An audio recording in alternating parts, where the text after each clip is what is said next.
మనసే శివధనుసైనది తొలి చూపుల వశమైనది వలపు స్వయంవరమైనప్పుడు గెలువనిది ఏది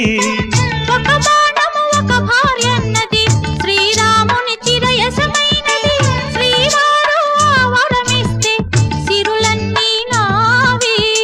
తొలి చుక్కవు నీవే చుక్కానివి నీవే తుదిదాకా నీవే మరు జన్మకు నీవే